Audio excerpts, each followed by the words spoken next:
It's official. A vote for the Liberal Party of Canada is a vote for the Chinese Communist Party.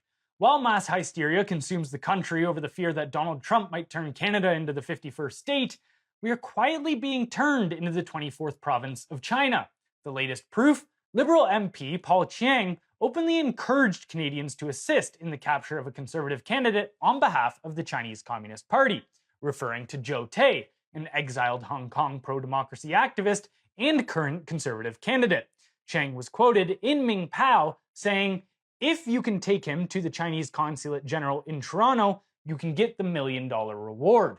That reward was issued by Hong Kong authorities in December 2023 under China's draconian national security law, which criminalizes political dissent around the world. In other words, a sitting member of parliament encouraged Canadian citizens to hand over a political opponent to a hostile foreign regime offering money for his capture. So how did Mark Carney, our newly installed self-proclaimed elitist and globalist prime minister, respond? With weakness, of course. When pressed by Global News' Kenzie Gray, Carney called the comments deeply offensive and a terrible lapse of judgment before praising Chiang's 28 years of policing and confirming that he would remain a candidate. Carney even noted that Chiang had apologized directly to Joe Tay in the community. This comes from the same man who once said, "The momentum behind this agenda is now tremendous, and it'll be important that China is center stage to shape this new global, sustainable financial system." And in another speech claimed, "One of the many strengths of China is their perspective, their medium long-term perspective. This is an ambitious G20. It's an ambitious Chinese leadership." So the party that speaks endlessly about protecting democracy is not only keeping a candidate who parrots Beijing's political persecution, but is led by a man who wants China to steer the future of global finance.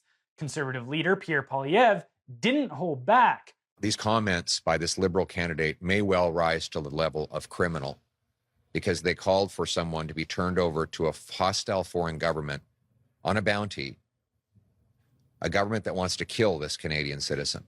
Poilievre, who spoke directly to Tay, said the Conservative candidate is extremely afraid and rattled, adding, "I have never in my life seen a prime minister unwilling to protect a Canadian citizen against a foreign government that wants to take his life through a bounty." Poilievre also raised concerns about Carney's financial ties to China. "It shows that Carney is more interested in pleasing Beijing because they lent him $250 million for his company. He is compromised." Regardless of Carney's business entanglements, one thing is clear. The Liberal Party is unwilling to take a stand against Chinese interference, even when it threatens the safety of Canadian citizens. Chiang's remarks don't just cross ethical lines, they may cross legal ones too. Multiple sections of Canada's criminal code could apply to what he said. Section 46(4)(a), counseling someone to commit an indictable offense, even if it isn't committed, is itself a crime.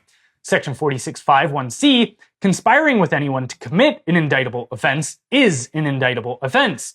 Section 423.1, using threats or intimidation to influence a member of parliament is a criminal act.